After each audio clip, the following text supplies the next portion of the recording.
Hello प्यारे बच्चों, welcome to our channel physics Patna से। आज के वीडियो में हम फिजिक्स का जितना भी फॉर्मूला है जो आपकी आईसीएसई क्लास 10th के लेवल का है, ग्रेड का है, जो आपके लिए हेल्पफुल हो आने वाले एग्जाम में, वो सारे फॉर्मूलाज हम डिस्कस करेंगे from the first chapter that is force up to calorimetry. और ये सारे फॉर्मूला डिस्कस करते हुए वो कहां पे हम यूज कर सकते हैं, क्या कंडीशन होना चाहिए उसमें, न्यूमेरिकल में हम कैसे समझेंगे कि यही फॉर्मूला यूज करना है, ये सारा चीज आज हम डिस्कस करेंगे। कुछ बच्चों का ये क्वेरी था कि सर मैंने कुछ तैयारी नहीं किया, फिजिक्स में कुछ समझ में नहीं आ रहा है, पता नहीं क्या करें। तो रेस्ट अश्योर्ड, जो चीज मैं आपको बोल रहा हूं आप सिर्फ वो स्टेप वाइज फॉलो करते जाइए एंड आप जो आपका फिजिक्स का एग्जाम होने वाला है आप उसमें बहुत अच्छा करके आएंगे, है ना। तो आइए स्टार्ट करते हैं। सबसे पहला चीज, हमारा जो चैप्टर है वो फोर्स, उसमें सबसे बेसिक फॉर्मूला है हमारा जो टॉर्क का या मोमेंट ऑफ फोर्स का फॉर्मूला क्या है, force into perpendicular distance between line of action of force and axis of rotation, है ना। अब अगर ये सारा चीज आपको पता है, अच्छी बात है, नहीं पता है तो हर एक चीज को मैंने इलेबोरेट करके ऑलरेडी बताया हुआ है। इस वीडियो में हम सिर्फ फॉर्मूलाज के बारे में जानते हैं, आइडिया लेते हैं, और उसके डेप्थ में अगर आपको जानना है तो आप प्लेलिस्ट में जा सकते हैं हमारे चैनल के फिजिक्स पटना से पे, और हर एक चीज का प्लेलिस्ट अलग अलग बना हुआ है, फोर्स का, वर्क, पावर, एनर्जी का, आप वो देख सकते हैं, है ना। It will be beneficial to you. अब आइए दूसरा फॉर्मूला क्या है हमारा, देखिए, moment of couple. Moment of couple, couple क्या होता है, two equal and opposite parallel forces acting on a body not along the same line. एक फोर्स इधर से तो दूसरा फोर्स यहां से, लाइन अलग अलग होना चाहिए। अब देखिए इसके लिए फॉर्मूला क्या है, force into perpendicular distance between the line of forces. जो दोनों फोर्सेस है उन दोनों के बीच का जो लाइन, जो परपेंडिकुलर डिस्टेंस है उसमें मल्टीप्लाई कर देना है आइदर ऑफ द फोर्सेस। कोई दोनों में से कोई एक फोर्स का मैग्नीट्यूड हमें मल्टीप्लाई करना है। कभी कभी लोग क्या करते हैं कि दो फोर्स दिया, 10 न्यूटन और 10 न्यूटन, तो दोनों ऐड कर दिया, 10 + 10। ऐसा नहीं करना है, सिर्फ 10 न्यूटन लेना है, कोई एक फोर्स का वैल्यू, और उसको मल्टीप्लाई करना है ये परपेंडिकुलर डिस्टेंस से, है ना। तीसरा चीज देखिए क्या है, इक्विलिब्रियम में कोई भी बॉडी है, अगर वो इक्विलिब्रियम में है तो क्या होता है, sum of anti clockwise moment of forces जो होता है वो sum of clockwise moment of forces के इक्वल होता है अबाउट द फिक्स्ड पॉइंट या about the axis of rotation. ये हमारा नेक्स्ट है। अब देखिए एक बहुत बेसिक इंफॉर्मेशन, वैसे फॉर्मूला तो नहीं है लेकिन ये बहुत काम आता है हमारे। 1 न्यूटन में 10⁵ डाइन होता है, बहुत बेसिक सा चीज है ना। तो ये आप यूज हो सकता है, आपको ये जो न्यूमेरिकल्स है उसमें ये काम पड़ जाए। अब देखिए ये हमारा पहला चैप्टर। दूसरा चैप्टर है वर्क, पावर, एनर्जी। उसमें सबसे पहला फॉर्मूला वर्क का क्या होता है, Fs cos थीटा, है ना। अब इसमें कुछ केसेस हैं जब वर्क का फॉर्मूला F × S सिर्फ कब रहेगा, और ये थीटा क्या है, theta is the angle between force and displacement. अगर फोर्स इधर लग रहा है और डिस्प्लेसमेंट इधर, तो इन दोनों के बीच जो एंगल बन रहा है फोर्स और डिस्प्लेसमेंट के बीच में, उसको हम बोला है हमने थीटा। तो cos थीटा, अब देखिए थीटा की जगह अगर हम 0 रखें तो cos 0 तो 1 होता है, तो वर्क का फॉर्मूला आ गया F × S। अगर थीटा का वैल्यू 90 हुआ तो यहाँ थीटा का वैल्यू 90 रखेंगे, cos 90 is 0, तो वर्क क्या आ गया, 0, वर्क डन इज 0। अब देखिए ये फॉर्मूला के साथ साथ हम सारा चीज डिस्कस करते जा रहे हैं कि कब वर्क डन 0 हुआ, कब वर्क डन पॉजिटिव हुआ, और कब वर्क डन नेगेटिव हुआ। ये सारा चीज हमसे थियोरेटिकल पेपर में भी पूछा, थियोरेटिकल क्वेश्चंस में भी पूछा जा सकता है ना। अब देखिए cos, यहाँ थीटा की जगह 180 रखेंगे तो cos 180 इज -1, इसीलिए ये क्या बन जाएगा हमारा Fs -1, मतलब -F × S। नेक्स्ट, पावर क्या होता है, वर्क डन पर यूनिट टाइम।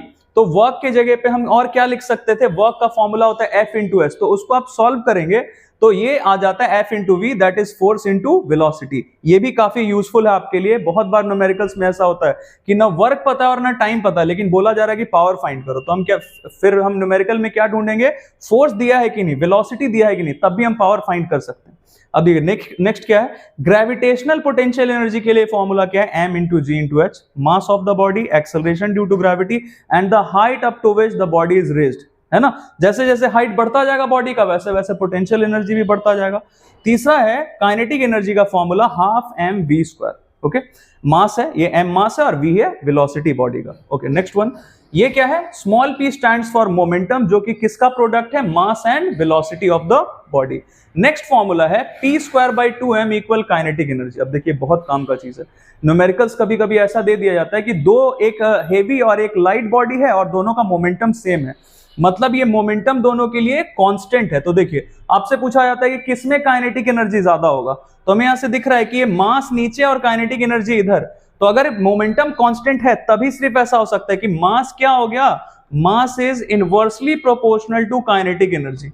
मतलब जो लाइटर बॉडी है उसका काइनेटिक एनर्जी ज्यादा हो जाएगा, है ना। तो ये काफी जरूरी है ये फॉर्मूला हमारे लिए। ओके, नेक्स्ट है ये हमारा वर्क एनर्जी थ्योरम है, ये मैंने लिख दिया ऑलरेडी यहाँ पे। ये वर्क एनर्जी थ्योरम है जिसमें क्या होता है, work done by a force on a moving body is equal to the increase और the decrease in its kinetic energy. अगर जिस डायरेक्शन में बॉडी मूव कर रहा है हम उसी डायरेक्शन में फोर्स लगाएं तो हमारा वर्क डन पॉजिटिव है, तो काइनेटिक एनर्जी बढ़ जाएगा। अगर जिस डायरेक्शन में बॉडी मूव कर रहा है हम उसके ऑपोजिट डायरेक्शन में फोर्स लगाते हैं तो नेगेटिव वर्क कर रहे हैं हम, तो काइनेटिक एनर्जी डिक्रीज हो जाएगा, है ना। ये हमारा वर्क एनर्जी थ्योरम है। अब देखिए last but not the least, हमसे ये जो principle of conservation of energy है इसके भी न्यूमेरिकल्स आते हैं। तो इसके लिए मैं आपको बता दूं, अब जैसे सिंपल पेंडुलम का एक एग्जांपल लेके हम समझते हैं इसे। ये थोड़ा बड़ा करते हैं इसे। सिंपल पेंडुलम है, ये रहा हमारा।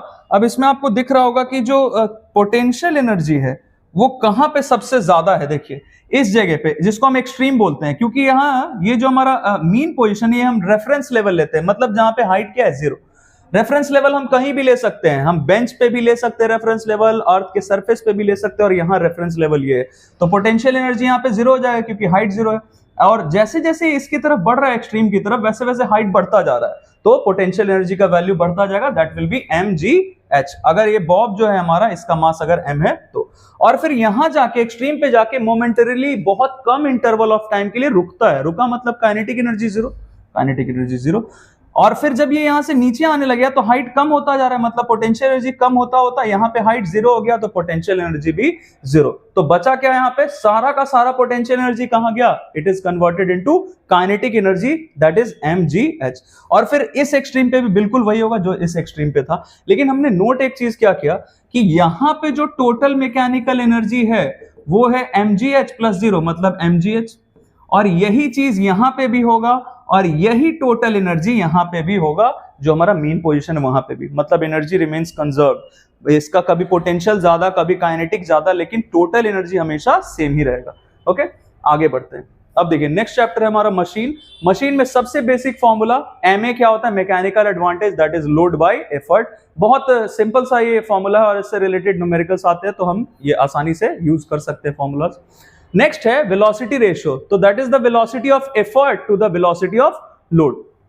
और इसको अगर हम थोड़ा सिंप्लीफाई करें तो हमें एक और रेशियो मिल जाता है, that is DE by DL, मतलब displacement of effort by displacement of load. तो बहुत बार ऐसा होता है न्यूमेरिकल्स में कि आपको लिवर में या पुली में क्वेश्चन में VE और VL नहीं पता, लेकिन VR फाइंड करना है, तो हम क्या यूज कर सकते हैं, DE बाय DL, मतलब displacement of point of application of effort और displacement of load. Okay, next ये इफिशियंसी के लिए सिंबल हम यूज करते हैं, दैट इज एटा। ये किसके इक्वल होता है, work output by work input, मतलब हम जितना इनपुट दे रहे हैं, वर्क इनपुट दे रहे हैं या एनर्जी लगा रहे हैं, उसको हम कंपेयर करते हैं जो हमारा रिजल्ट मिल रहा है ना।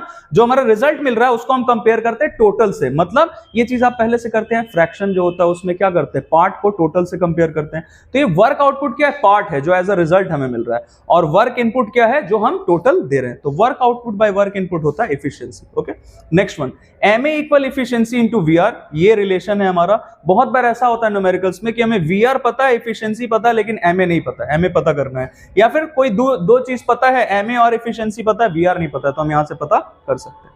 अब देखिए ये हमारा वर्क आउटपुट और वर्क इनपुट दोनों इक्वल होता है आइडियल मशीन के केस में, सिर्फ ये पॉसिबल। आइडियल मशीन मतलब something that is not possible, जो एक्चुअली पॉसिबल है ही नहीं।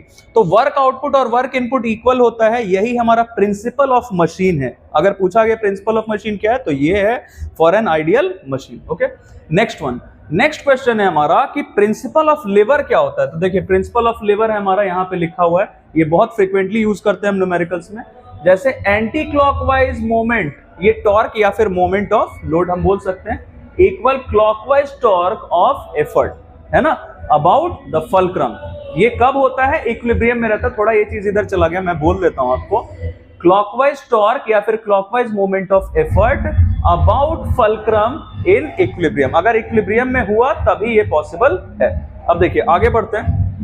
नेक्स्ट है हमारा, इसी के हेल्प से हमने ये वाला जो एक्सप्रेशन है ये डिड्यूस किया है। ओके, तो L that is load into load arm equal effort into effort arm, ये हम यूज कर सकते हैं। बहुत बार ऐसा होता है कि हमें एफर्ट आर्म, लोड आर्म और लोड पता और एफर्ट कितना लगाना पड़ेगा ये पता करने बोला गया, तो हम ये यूज कर सकते हैं। ओके, नेक्स्ट है कि लिवर का एमए कितना होता है। तो हमें यहां से दिख रहा है, अगर हम ये चीज अगर हम सिंप्लीफाई करें तो एमए का जो फॉर्मूला होता है एल बाई ई इक्वल होगा ईए बाई एल ए के। यहां से हम ये चीज कर सकते हैं। तो effort arm by load arm. तो लिवर में बहुत बार ऐसा होता है कि एफर्ट आर्म लोड आर्म पता है और मैकेनिकल एडवांटेज फाइंड करना है, तो हम वो कर सकते हैं। ओके, अब देखिए इसी के हेल्प से हमने कैटेगराइज किया है, ये बहुत फ्रिक्वेंटली आस्क्ड क्वेश्चंस है एग्जाम में, कि एमए का value greater than 1, less than 1 और इक्वल टू 1, तीनों ही पॉसिबिलिटी किस क्लास ऑफ लिवर में है? तो ये क्लास 1 लिवर में है ना। क्लास 1 लिवर में तीनों चीज पॉसिबल है कि MA greater than 1, less than 1 या इक्वल टू 1। दूसरा चीज, एमए ग्रेटर देन 1 हमेशा होता है किस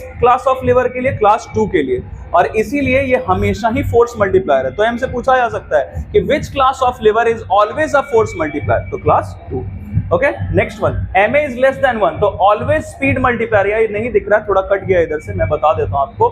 एमए लेस देन 1 जिस मशीन का हुआ वो हमेशा ही क्या होगा? स्पीड मल्टीप्लायर होगा, और क्लास 3 लिवर हमारा हमेशा स्पीड मल्टीप्लायर होता है। ओके, आगे बढ़ते हैं। नेक्स्ट है हमारा पुली का जो भी हम फॉर्मूला यूज करने वाले वो सारा एक बार देख लेते हैं। जैसे सिंगल फिक्स्ड पुली के लिए एमए और वीआर दोनों 1 होते हैं आइडियल केस में, क्योंकि अगर आइडियल केस नहीं हुआ तो वीआर का वैल्यू तो 1 हो जाएगा, लेकिन एमए एक्चुअल मशीन के लिए हमेशा वीआर से कम ही होता है। तो हो सकता है कि एमए का वैल्यू 0.9, 0.8 कुछ भी हो, है ना, लेकिन ये आइडियल केस में दोनों इक्वल हम ले सकते हैं। तो क्वेश्चंस में बहुत बार ऐसा होता है कि कुछ नहीं दिया गया एफिशिएंसी के बारे में, तो हम यही कंसीडर करेंगे कि एफिशिएंसी है 100%, तो जितना वीआर उतना ही एमए। ओके, और बहुत बार दिया रहता है, तो अगर दिया गया तो हम वही लेंगे जो एफिशिएंसी दिया गया, तो फिर एमए हमेशा वीआर से कम होगा।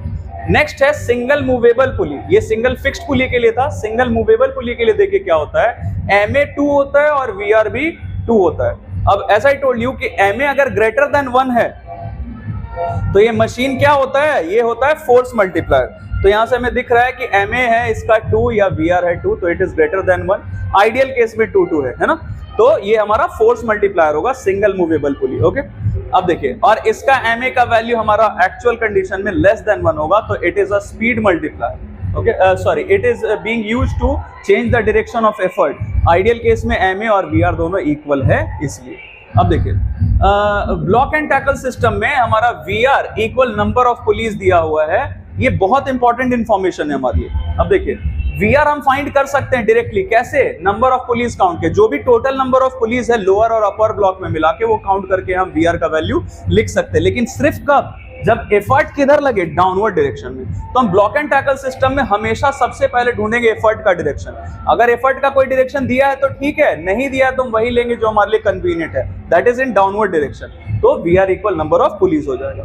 दूसरा कंडीशन क्या आता है कि एफर्ट कभी कभी अपवर्ड भी लगाने बोल सकता है। तो एफर्ट अगर अपवर्ड लगा तो number of tensions balancing the load हम काउंट कर सकते हैं। इनफैक्ट ये जो तरीका है ना, ये हमारा हमेशा एप्लीकेबल है। इसका लिमिटेशन है कि एफर्ट डाउनवर्ड लगे तभी ये कर सकते हैं, लेकिन एफर्ट अपवर्ड लगे, डाउनवर्ड लगे, कुछ भी लगे, हम number of tensions balancing the load count करके वीआर का वैल्यू हमेशा सही सही लिख सकते हैं। अब दूसरा फॉर्मूला इसका देख लेते हैं, ये बहुत जरूरी है आपके लिए। कभी कभी ऐसा होता है कंडीशन कि बोल दिया गया कि एफर्ट अपवर्ड डायरेक्शन में लगा रहा है और नंबर ऑफ पुलिस 3 है, तो बताओ वीआर कितना होगा? तो हम डायरेक्टली नंबर ऑफ पुलिस में 1 ऐड कर देते हैं। अगर एफर्ट अपवर्ड डायरेक्शन में लगा, एफर्ट अगर अपवर्ड डायरेक्शन में लग रहा है, मैं यहाँ पे ये थोड़ा कलर सेलेक्ट कर लेता हूँ। एफर्ट अगर अपवर्ड डायरेक्शन में लग रहा है तो हम नंबर ऑफ पुलिस में 1 ऐड करके वीआर फाइंड कर सकते हैं।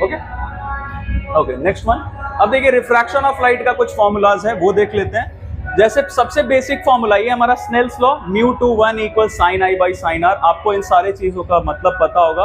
Refractive index of second medium with respect to first क्या होता है? Sine of angle of incidence in first medium to the sine of angle of refraction in second medium. Obviously light ray जिससे आ रहा है हम उसको फर्स्ट मीडियम बोल रहे हैं, और जिसमें एंटर करने वाला है उसको सेकंड मीडियम बोल रहे हैं। दूसरा फॉर्मूला, कभी कभी ऐसा हो सकता है कि I और R एंगल पता ही नहीं है, तो हम क्या कर सकते हैं? μ/1 = v1/v2 भी होता है। मतलब speed of light in first medium to the speed of light in second medium. Okay, next one, refractive index of medium. अब देखिए, यहाँ कुछ नहीं लिखा है, तो आपको एक चीज आदत डालना होगा कि यहाँ अगर कुछ नहीं लिखा है मतलब फर्स्ट मीडियम क्या है?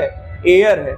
है ना। तो यहाँ पे speed of light in first medium मतलब speed of light in air that is c denoted by c divided by speed of light in second medium जिसका नाम हम मीडियम लिख के चल रहे हैं, कुछ भी हो सकता है, ग्लास, वाटर, डायमंड, तो रिफ्रैक्ट ये speed of light in the second medium. ये जो है हमने यहाँ पे लिखा है बहुत काम का फॉर्मूला है हमारा। बहुत बार ऐसा होता है कि एब्सोल्यूट रिफ्रैक्टिव इंडेक्स दो मीडियम का दे दिया गया और किसी एक का रिफ्रैक्टिव इंडेक्स दूसरे के रिस्पेक्ट में फाइंड करना है। जैसे यहाँ μ21 तो यहाँ पे हमने लिखा μ2 बाई μ1 मतलब इस मीडियम का जो भी ये मीडियम है जिसका नाम हमने 2 दे रखा है, इसके जगह कुछ भी यहाँ b यहाँ a दे सकते हैं। तो एक मीडियम का मतलब जो सेकेंड मीडियम है उसका absolute refractive index divided by absolute refractive index of first medium. अब ये एब्सोल्यूट रिफ्रैक्टिव इंडेक्स क्या है? किसी भी मीडियम का refractive index with respect to air, है ना।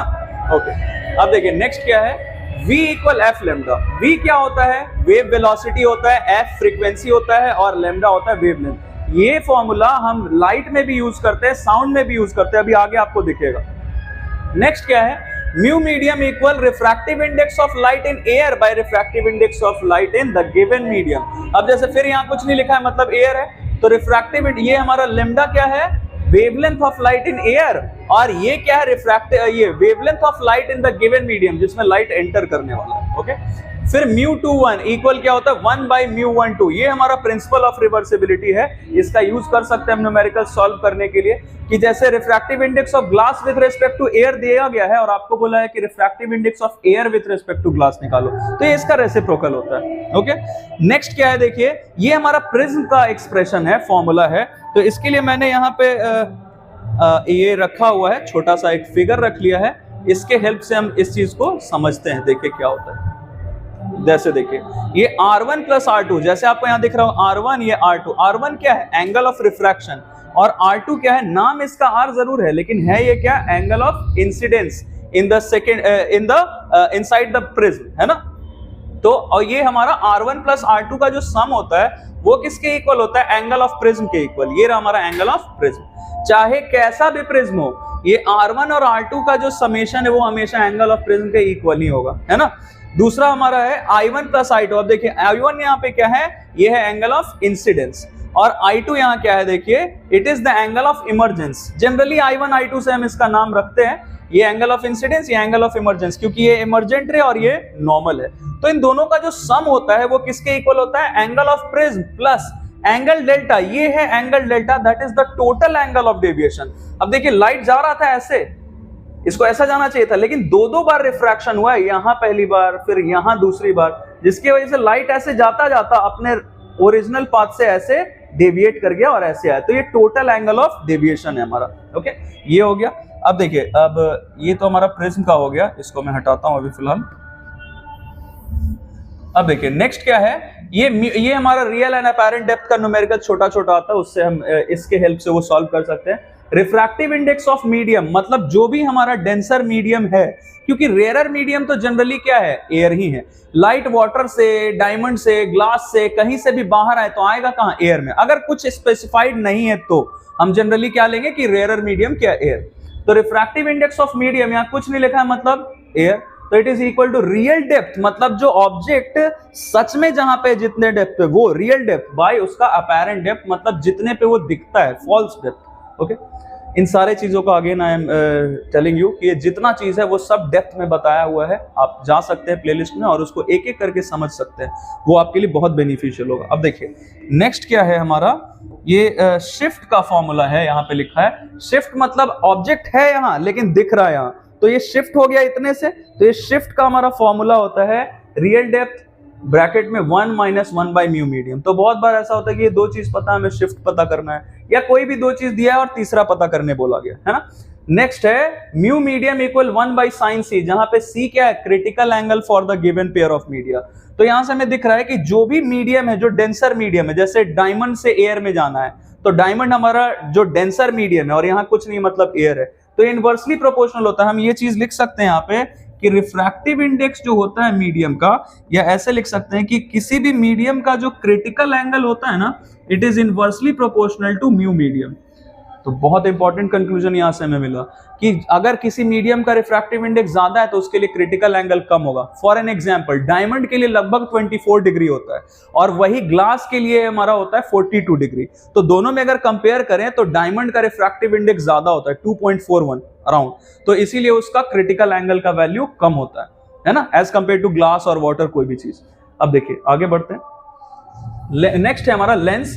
लेंस में ये हमारा दिख रहा है, ये इसको हम बोलते हैं लेंस फॉर्मूला, जिसमें ये फोकल लेंथ है, ये image distance from the lens है और ये object distance from the lens है। इसका यूज करके हम जितने भी न्यूमेरिकल्स हैं लेंस के, काफी न्यूमेरिकल्स हम सॉल्व कर सकते हैं।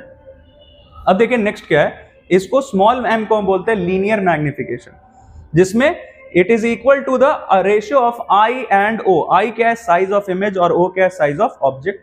बहुत बार ऐसा होता है कि आई और ओ नहीं पता लेकिन लीनियर मैग्निफिकेशन हमें चाहिए, तो ये हम वी और यू के हेल्प से भी फाइंड कर सकते हैं। वी अगेन क्या है, इमेज डिस्टेंस फ्रॉम लेंस, और यू है object distance from the lens.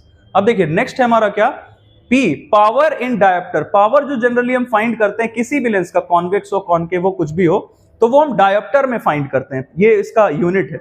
लेकिन इसके लिए आपको एक चीज ध्यान रखना पड़ेगा कि इस फॉर्मूला में जो फोकल लेंथ आपको रखना है वो हमेशा मीटर में ही रखना होगा, क्योंकि फोकल लेंथ जनरली आपको सेंटीमीटर में दिया रहेगा न्यूमेरिकल में, तो आप उसको पहले मीटर में कन्वर्ट करेंगे फिर यहां रखेंगे। ओके, नेक्स्ट मैग्नीफाइंग पावर क्या होता है। देखिए अब जैसे हम कॉन्वेक्स लेंस हम यूज करते हैं मैग्नीफाई करने के लिए किसी भी चीज को, कि छोटा सा छोटा ऑब्जेक्ट है वो बड़ा बन के हमें दिखे, तो ये मैग्नीफाइंग लेंस के लिए जो पावर होता है उसको हम बोलते हैं मैग्नीफाइंग पावर।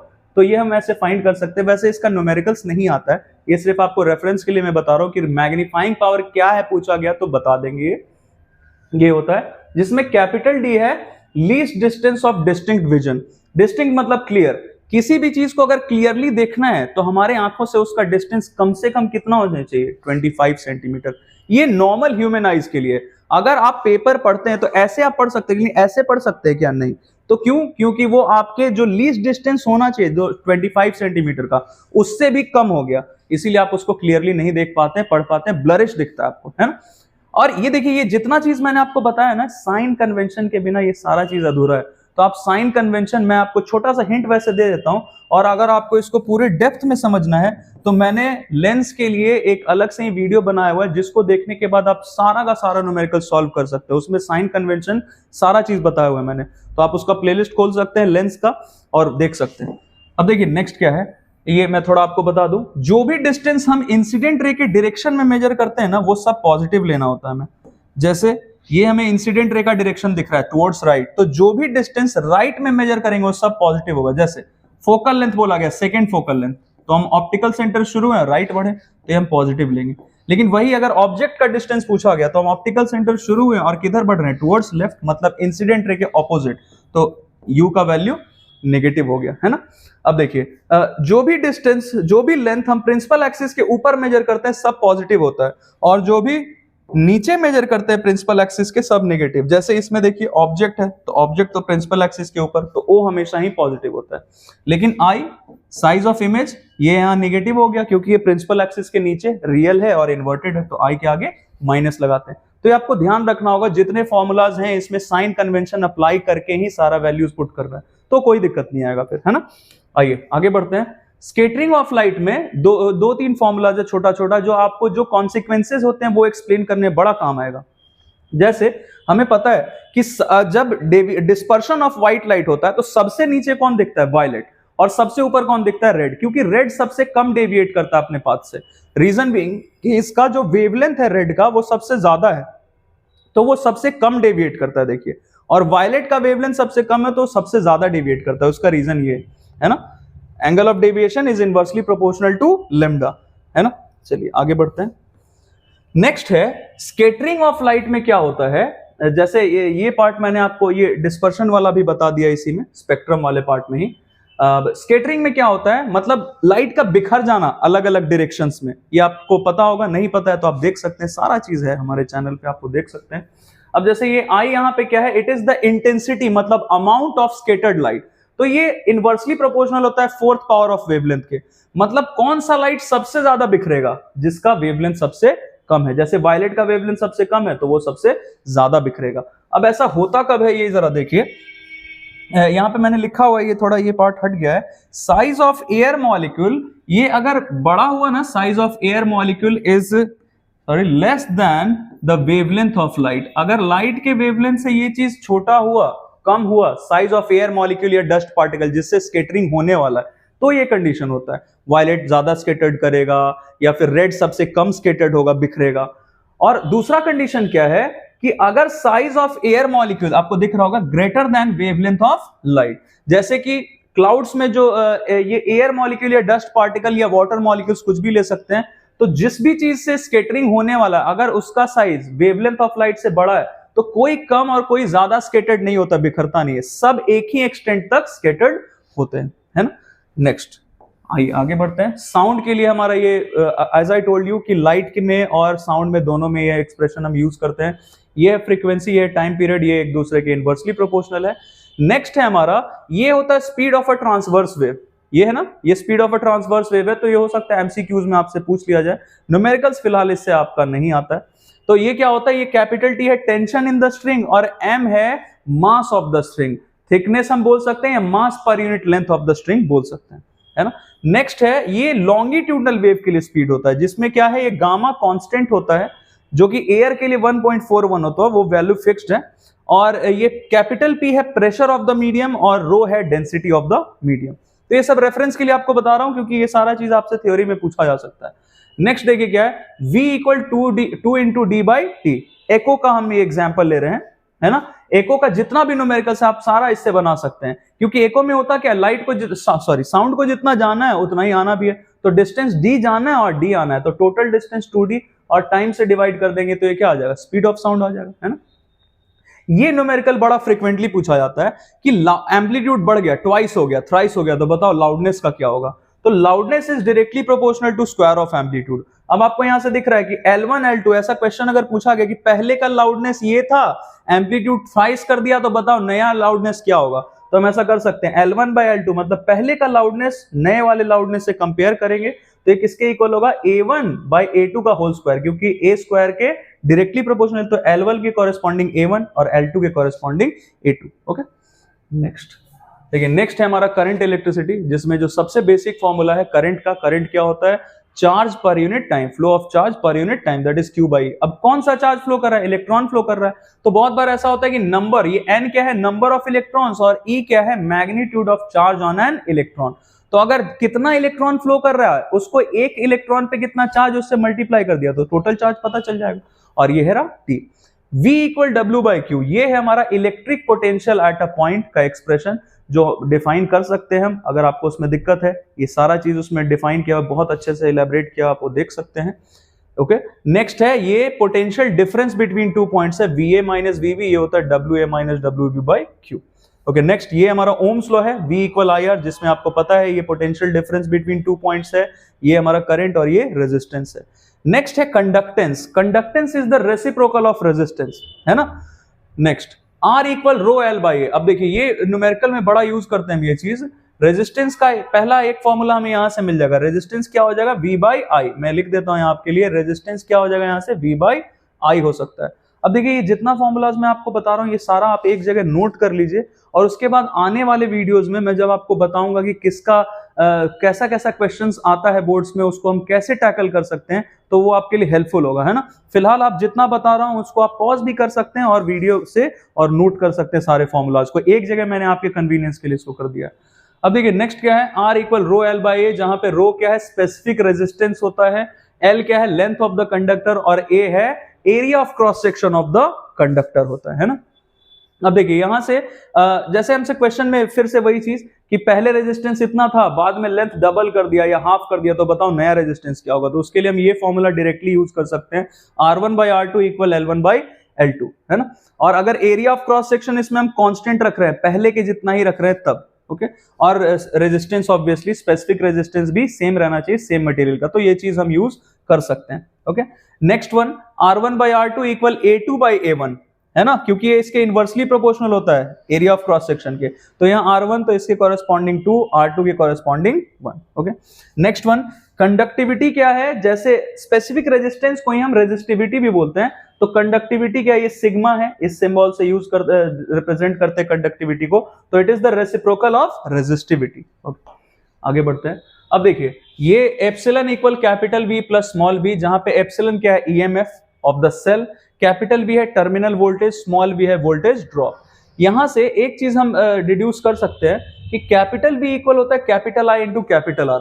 बहुत आसान सा चीज है, दिमाग में रखना, कैपिटल V है तो कैपिटल R, स्मॉल v है तो स्मॉल r, जहां पे कैपिटल V है टर्मिनल वोल्टेज और स्मॉल v क्या है? Voltage drop. Okay, capital R है एक्सटर्नल रेजिस्टेंस, स्मॉल r है इंटरनल रेजिस्टेंस, मतलब सेल का रेजिस्टेंस। ओके, नेक्स्ट वन, अब देखिए ये इसके जगह अगर हम ये वैल्यूज पुट कर दें तो V के जगह IR, capital I capital R, और स्मॉल v के जगह capital I into small r। तो ये हम बहुत ज्यादा यूज करते हैं न्यूमेरिकल्स में।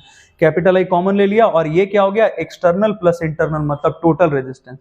अब देखिए, सीरीज कॉम्बिनेशन में अगर टोटल रेजिस्टेंस फाइंड करने बोला गया तो हम क्या करते हैं? जितने भी रेजिस्टेंस है ना, सबको ऐड कर देते हैं, सम कर देते हैं सबका। एज अ रिजल्ट जो हमारा रिजल्टेंट रेजिस्टेंस आता है, इक्विवेलेंट रेजिस्टेंस, वो उसका वैल्यू बहुत ज्यादा आ जाता है, जिसके वजह से डिसएडवांटेज क्या है? करंट कम फ्लो करने लगे रेजिस्टेंस ज्यादा। तो नेक्स्ट है parallel combination, 1/R equivalent equal 1/R1 plus 1/R2 plus 1/R3। ये कब होता है? पैरेलल कॉम्बिनेशन में। और इसका फायदा क्या है कि टोटल रेजिस्टेंस हमारा सबसे छोटे रेजिस्टेंस से भी छोटा हो जाता है।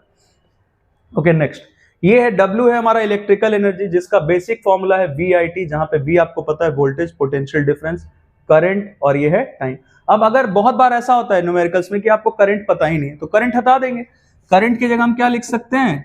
V/R, ओम्स लॉ के अकॉर्डिंगली। तो I के जगह अगर हम V/R रख दें तो V स्क्वायर इंटू T/R आ जाएगा। और कभी ऐसा हो गया कि V पता है, I पता है, V ही नहीं पता है, तो I को रहने देंगे और V के जगह क्या रख लेंगे?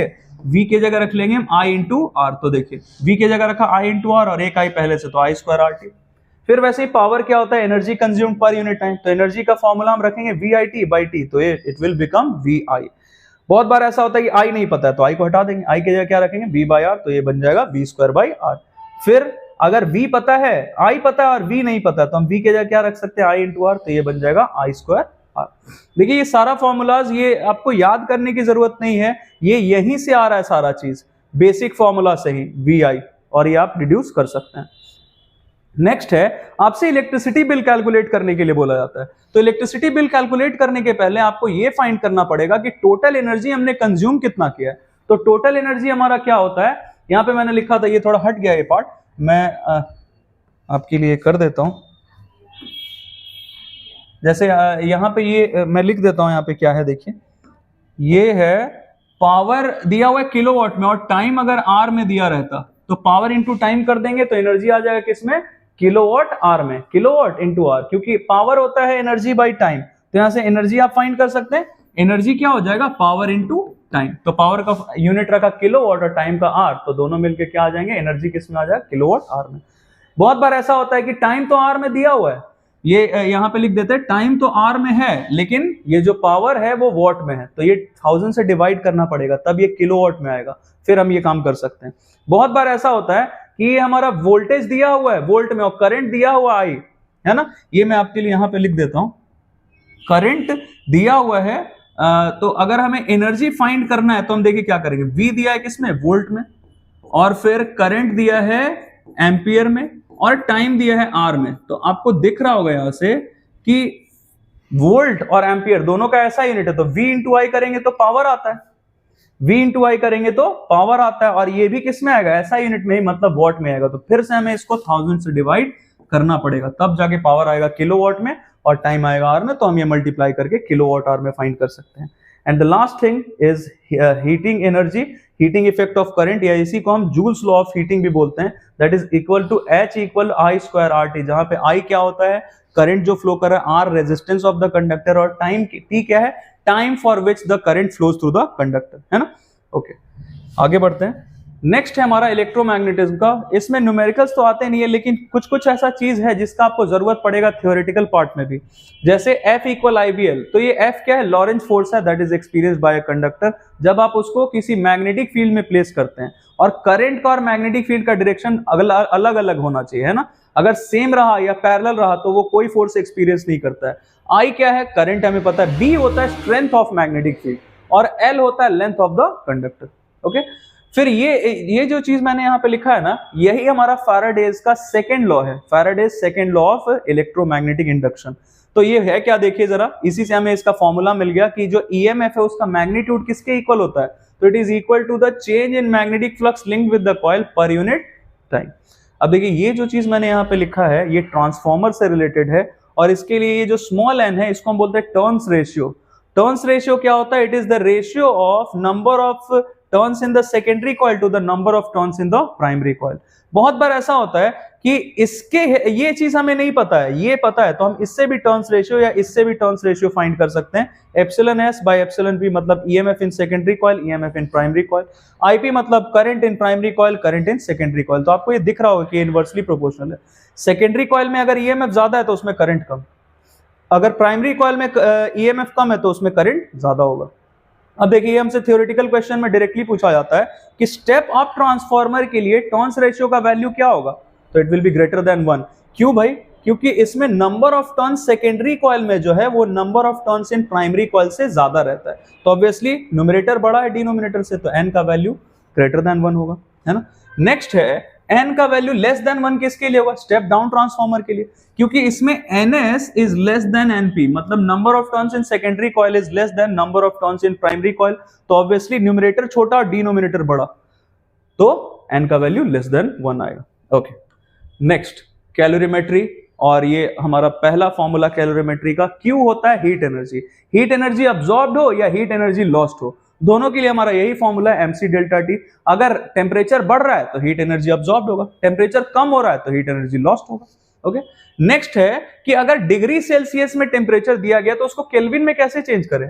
तो 273.16 अगर हम ऐड कर देते तो ये चेंज हो जाता है केल्विन में, लेकिन इसको हम राउंड ऑफ करके 273 भी ले सकते हैं। तो 273 ऐड कर देंगे, जैसे फॉर एन एग्जांपल ये 0 डिग्री सेल्सियस है तो 0 में ये ऐड करेंगे तो ये केल्विन में आ जाएगा 273.16 केल्विन। ओके, नेक्स्ट वन, ये हीट कैपेसिटी, ये होता है हीट एनर्जी अब्सॉर्ब या released by the substance for rise और fall in temperature by unit magnitude, है ना। तो ये Q बाय डेल्टा टी है। C क्या है? स्मॉल c होता है specific heat capacity equal to Q by m delta T. जो भी चीज डिवीजन में है मतलब per unit mass, per unit rise या फॉल इन टेम्परेचर, और ये इन दोनों के बीच में रिलेशन होता है। ये है हीट कैपेसिटी, ये स्पेसिफिक हीट कैपेसिटी, और ये मास। बहुत बार ऐसा होता है कि ये दो चीज पता आपको, ये पता करना है या कोई भी एक चीज पता करना है आपको, है ना। अब देखिए नेक्स्ट है, ये हमारा प्रिंसिपल ऑफ कैलोरीमेट्री है, बहुत काम का चीज है। जितने न्यूमेरिकल्स हैं इसके वो सब इसी के हेल्प से बनते हैं, मैक्सिमम न्यूमेरिकल्स। अब देखिए ये m1 c1 डेल्टा टी, ये है heat energy lost by the hot body, और ये heat energy lost by the cold body, gained by the cold body, sorry. तो ये जो हॉट बॉडी है उसका टेम्परेचर मान लेते T1 है और कोल्ड बॉडी का टेम्परेचर T2, तो ये लूज करता हुआ इसका टेम्परेचर T1 से कम होके आया T तक। फाइनल टेम्परेचर मतलब दोनों का एक कॉमन टेम्परेचर होना चाहिए, तो T1 से कम होके T तक आया, और ये हीट एनर्जी गेन करता हुआ T2 से बढ़ के T तक आया। तो इसके लिए डेल्टा T क्या होगा? T1 माइनस T, और इसके लिए डेल्टा T क्या होगा? कोल्ड बॉडी के लिए T माइनस T2, क्यों यहां से बढ़ के T2 से बढ़ के आया है T तक। तो देखिए हीट एनर्जी का फॉर्मूला होता है हमारा mc डेल्टा T। तो ये heat energy lost by hot body कितना हो जाए? mc डेल्टा T, जहां m1 c1 क्या है? m है mass of the hot body, ये है specific heat capacity of the hot body. Likewise m2 क्या है? Mass of the cold body, और ये है specific heat capacity of the cold body. इसी का यूज करके हम सारा न्यूमेरिकल्स बनाएंगे। इनफैक्ट मैंने बहुत सारा न्यूमेरिकल्स प्लेलिस्ट में कैलोरीमेट्री के रखा भी, आप वो देखिए, उससे आपको समझ में आ जाए कैसे टैकल करना है। And the last one is, इसको हम बोलते हैं स्पेसिफिक लेटेंट हीट। कोई भी चीज जो मेल्ट करना है, फ्रीज करना है, सब्लिमेट करना है, कुछ भी करना है, तो उसमें जो हीट एनर्जी लगता है बॉडी को, जैसे कोई बॉडी अपने मेल्टिंग पॉइंट तक पहुंच चुका है, मान लेते हैं 80 डिग्री सेल्सियस इसका मेल्टिंग पॉइंट, ये 80 डिग्री सेल्सियस पे है। अब इसके बाद इसको जितना हीट एनर्जी अब्सॉर्ब करना पड़ेगा for the change in phase by unit mass of the substance, इसी को बोलते हैं specific latent heat. Fusion of this substance, मतलब मेल्टिंग ऑफ दिस सब्सटेंस। तो ये होता है L equal Q by M. यहां से हमें एक फॉर्मूला मिल गया Q equal M into L. Heat, ये क्या है, हीट एनर्जी गेन्ड और lost during the change in phase. और L क्या है, specific latent heat of fusion हो, फ्रीजिंग हो, जो भी चीज हो, है ना। तो ये सारा चीज मैंने आपको बता दिया एंड आई होप कि जितना चीज मैंने आपको बताया है ये आपके लिए बेनिफिशियल हो। अगर ऐसा है तो please do like our video and subscribe our channel. और आने वाले वीडियोस में जैसा मैंने आपको बोला है कि जो भी आपके टॉपिक्स है, जैसे आपने बोला कि इलेक्ट्रोमैग्नेटिज्म, तो बच्चों इलेक्ट्रोमैग्नेटिज्म के लिए मैं वीडियो वैसे तो बनाने की कोशिश करता हूँ वन शॉट में, लेकिन वो काफी बड़ा चैप्टर है। तो मैं देखता हूँ कि उसके लिए 2 पार्ट्स में कम से कम या 3 पार्ट्स में मैं वीडियो बनाऊंगा, जिसको देखने के